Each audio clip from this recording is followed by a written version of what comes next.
Борис Леонидович Марцинкевич, эксперт по энергетике, главный редактор онлайн-журнала, что ж я заговариваюсь, это «Геоэнергетика Инфо». Борис Леонидович, здравствуйте. Добрый день. Доброе утро, Борис Леонидович. Вопрос, который всех интересовал в последнее время, Трамп переговаривался тут с Моди, и мы с вами еще когда давным-давно встречались, мы обсуждали тему постройки атомных электростанций нами везде, в Египте, в Турции, в Индии, где мы только не планировали это сделать, ну где-то уже сделали. И тут вдруг Трамп говорит, а мы сами будем строить, и не надо нам никаких русских, давайте договариваться. И начали договариваться. Чем это нам грозит, и есть ли такие возможности? Потому что я помню, что последний раз давно, когда мы говорили, у американцев не было по какому-то совокупному такому мнению возможности не строить быстро и качественно, не обслуживать, не заправлять. Ничего особо такого не было, и Вестингаус на грани банкротства стоял. Что поменялось? Или да если поменялось? Не поменялось. Напомню, что в Индии по договоренности с Соединенными Штатами две площадки, а площадка в Индии это от 6 до 8 блоков были выделены в 2009 году. Сейчас 2025. Где сенсация? Угу. Ничего нового мы не услышали. Разговоры о том, что есть какие-то проекты атомных станций малой мощности. Ну, хотелось бы услышать от мистера Трампа, что государственный регулятор Соединенных Штатов хотя бы один проект одобрил. Пока нет таких. Ну, то есть блестящая промышленность американская атомная, которой хвастается Трамп, условно говоря, не способна сделать атомные реакторы, которые могли бы дать Индии такую мощность, как можем сделать мы. Правильно я понимаю? На день сегодняшний, да, именно так. И я повторюсь, если мы будем слышать информацию от государственного регулятора Соединенных Штатов Америки о том, что вот такой проект, такая технология ими одобрена, тогда да, она имеет право на масштабирование. Если Индия внезапно посчитает, что ей хочется ставить эксперименты на самой себе и строить у себя блоки, которые не имеют референции нигде на планете, ну, это дело добровольное. Колхоз всегда дело добровольное. Если говорить сколько об изменениях... среднестатистическим Соединенным Штатам Америки нужно времени? Ну, вот Трамп пришел, да, он же сейчас хочет Make America Great Again, хотя я не понимаю, если они такие великие всю жизнь были, почему again? Нужно ему ведь воссоздать эту промышленность. Они же умели когда-то, и у них самое большое количество атомных электростанций в мире, насколько я понимаю, да, из всех стран сейчас действующих. Да. Сколько им потребуется времени для того, чтобы это все дело воссоздать? Производство... Вопрос не к Трампу. Вопрос, собственно говоря, для начала государственному регулятору. Государственный регулятор в любой стране, то, что касается атомной энергетики, вне всех раскладов политических, его либо устраивает уровень безопасности, который есть в проекте, либо не устраивает. Пока не устраивает. Что для этого должны сделать Соединенные Штаты? Ну, пусть каждый из них решает сам. У них в общей сложности около 40 стартапов по атомным станциям малой мощности, малым модульным реакторам и так далее. Но поскольку атомная энергетика по закону 1954 года в Соединенных Штатах частная, пусть частные компании размышляют над тем, что они могут, что не могут. Там нет государственного заказа, там нет государственной корпорации. Как восстанавливать производство? Пусть решают на своих заводах. Напомню, что вот эта замученная атомная электростанция в Угле, которую все-таки удалось построить, корпуса реакторов заказывала в Японии, к примеру, сказать. Ну, нет промышленности атомной, ну, что сделаешь? Это совершенно естественно, потому что чем дольше длится атомная пауза, тем меньше вероятность того, что некие производственники будут держать технологическую линию специалистов, если нет заказов. Мы же в капитализм играем. Капитализм, он и есть капитализм. Заказов нет, спроса нет. Зачем я держу технологическую линию? Зачем мне эти люди, которые понимают, что такое сварной шов на корпусе реактора? Им денег платить надо. Все, всем пока. Сколько времени на то, чтобы восстанавливать? Ну, пусть они в Соединенных Штатах подумают, посчитают. Но считать придется с того момента, когда государственный регулятор одобрит хотя бы одну технологию. Тогда есть смысл о чем-то думать. Производственник. Тогда возникает вопрос, что если Моди с Трампом, что-то хотел сказать, с Маском, с Трампом сидят, жмут друг другу руки, и потом в коммюнике, или как это пресс-релиз, неважно назвать, говорят о том, что достигнуты договоренности, это что ж получается, они сами себя обманывают, либо всех вокруг обманывают? Я вот это не понимаю. Либо, может, есть какие-то скрытые возможности, которые мы не представляем. Вопрос в терминологии. Что иметь в виду под договоренностью? Протоколы о намерениях, Ну, допустим. меморандум о взаимопонимании. Ну, хорошо, написали. Так я повторюсь, все возможности для Соединенных Штатов предоставлены в 2009 году. И сколько там лет прошло? Посчитайте, 16? Ну, 16, замечательно. 15, да, 15. Совершеннолетнее такое соглашение. Просто дальше по обычной схеме должна появиться некая американская компания, подать документы государственному регулятору Индии. У нас вот такая технологическая игрушечка есть. Давайте вы ее с своей точки зрения посмотрите, насколько она безопасна, насколько она подходит к вашим условиям. Напомню, что территория Индии полностью, целиком находится в сейсмической опасной зоне. Соответственно, те требования, которые будут со стороны государственного регулятора Индии, представить достаточно просто. У вас прекрасный проект, который, может быть, будет работать у вас в Техасе, ну, хорошо. А у нас Индия. У нас немножко другие геологические условия. У вас предусмотрена вот сейсмоопасность в вашем проекте. Ну и так далее. Друзья, YouTube блокирует. Возможно, наш канал следующий, и это видео последнее. Подписывайтесь на наш телеграм-канал Геоэнергетика Инфо, ссылка в описании и закрепленном комментарии. Подписывайтесь прямо сейчас, чтобы не потерять нас. Не ждите окончательной блокировки YouTube. С этим вопросом понятно. А что у нас? Кому мы сейчас строим и какие, себе что строим? Кому еще что-то строим? Что у нас в принципе сейчас с ситуацией с электроэнергией? Опять же, исходя из того, что, сейчас много слушаем Трампа, он говорит, нам надо сейчас сделать прорыв, там тра-ля-ля, нам не хватает, мы должны стать супердержавой в области электрогенерации. Мы сейчас в какой позиции в этом направлении? Мне бы хотелось, чтобы у нас кто-то заговорил о том, что нам нужен прорыв, нам нужно создать комиссию по вот такому прорыву, как это делают Соединенные Штаты. Мы этого не делаем. Если мы говорим об атомной энергетике, это один разговор. Если мы говорим об электроэнергетике России, это совсем другой разговор. Давайте определимся, о чем говорим. Про успехи Росатома с удовольствием. Если спрашиваете, где строят, Курская атомная электростанция, первый блок в этом году должен выйти на минимально контролируемый уровень, второй строится на Ленинградской атомной электростанции.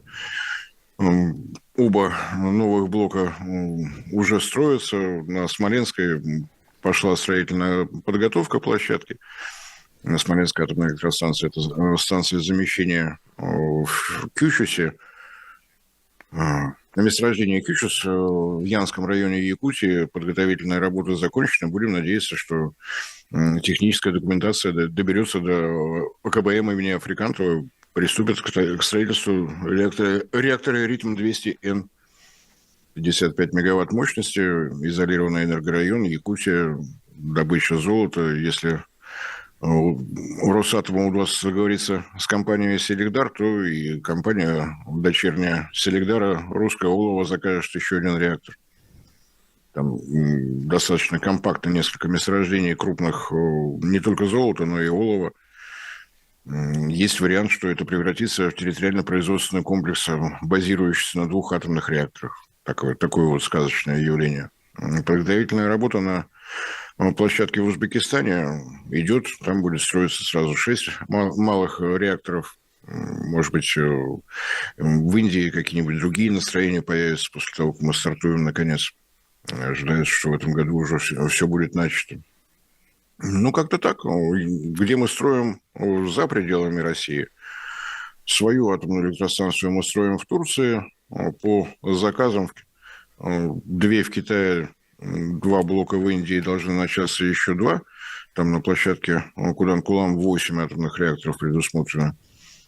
Стартует в этом году работы в Венгрии, продолжаются работы в Бангладеш, в Египте.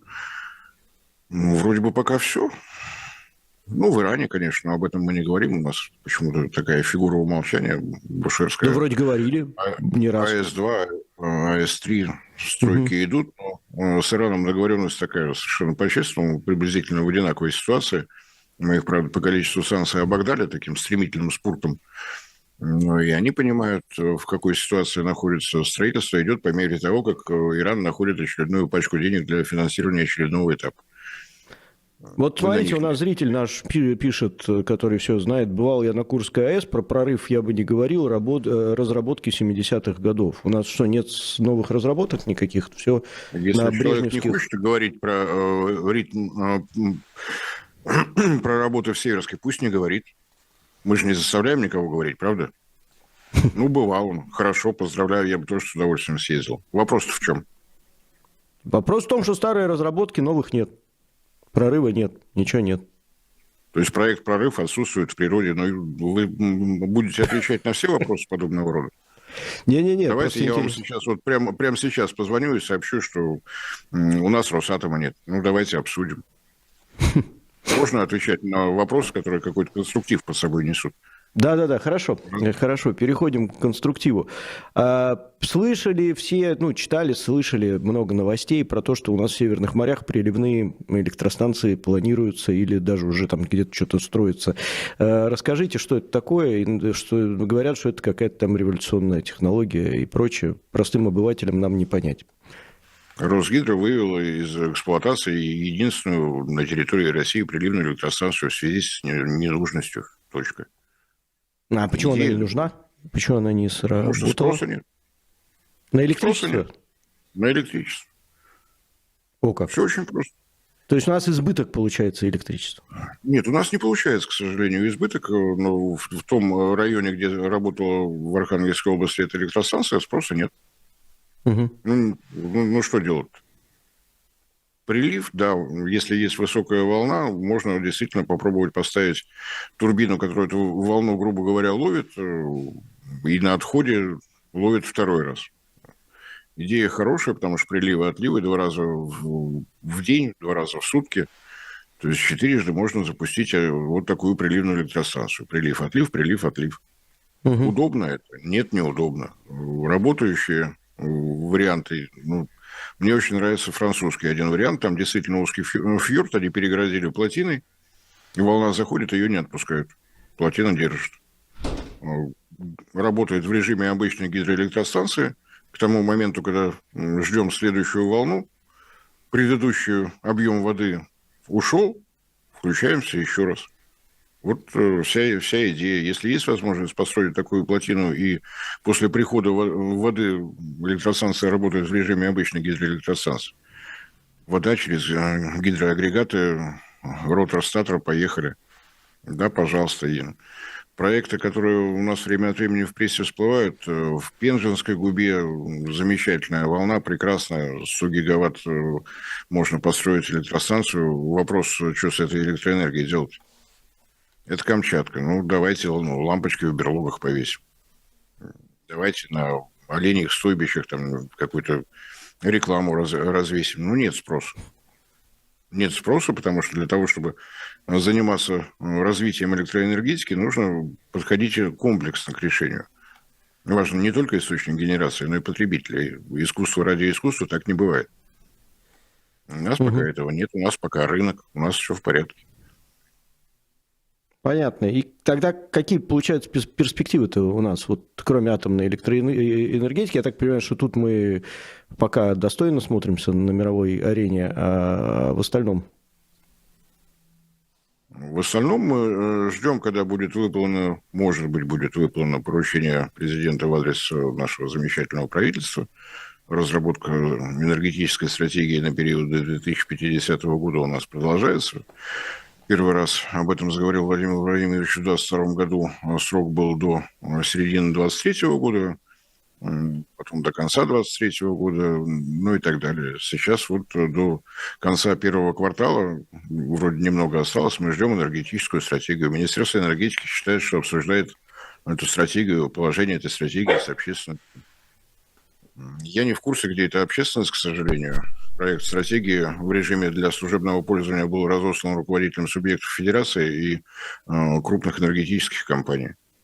На международных форумах где-то идет обсуждение. Время от времени общие слова мы слышим на каких-то наших форумах. Были красивые слова сказаны о возрождении плана ГЛРО, о его значении на Восточном экономическом форуме. Вот на этом обсуждение пока заканчивается. Какие эксперты участвуют, неизвестно. Если говорить о менее значимых документах, не такой огромной важности, как энергетическая стратегия, а мы сейчас работаем в режиме энергетической стратегии до 2030 года, результаты неплохие. Вот веерное отключение на юге, блокаут в Приморье, на 18% за год снизившийся объем экспорта электроэнергии, неплохо идем. Это лето, я думаю, что юг пройдет уверенно, потому что компания Интеррау, которая отвечает у нас за экспорт и импорт электроэнергии, государственный монополист, сумела договориться с Грузией, с Азербайджаном, что для нас будет зарезервировано по 150 мегаватт мощности. Сейчас начинаются переговоры с Китаем, чтобы там поставляли электроэнергию в Приморье. Неплохо идем. Угу.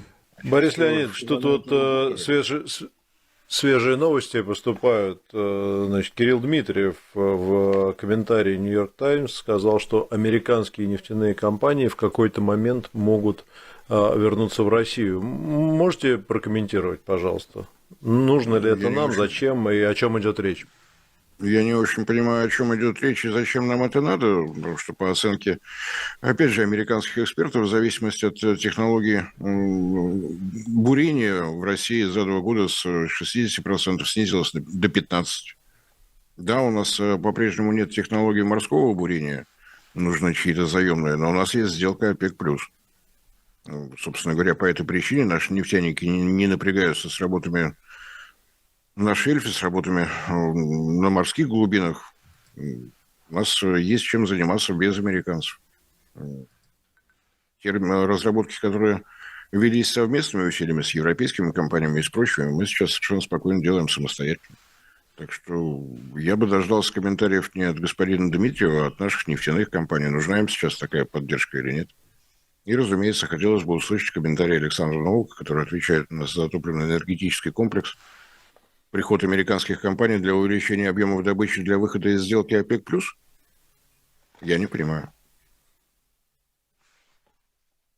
А какие американские компании ушли? Можете напомнить нам?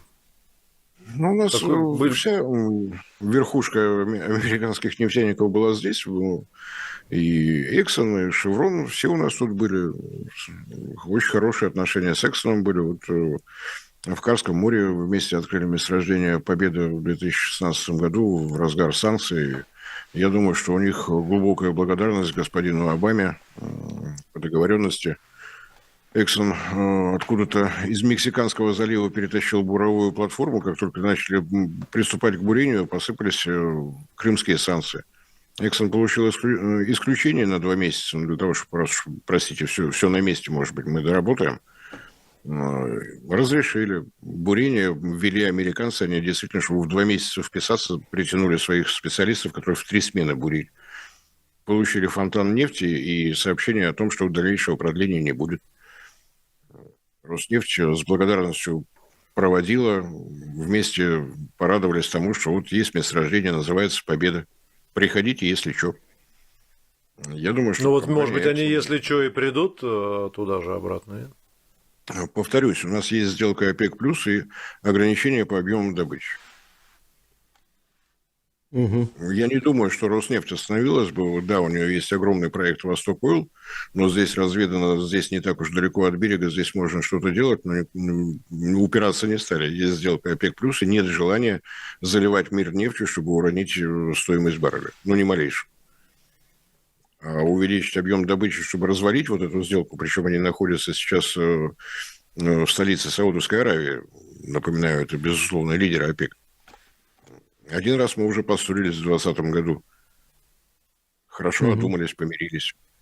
Напомню, минус $39 стоимость барреля на американской бирже. Прекрасный результат.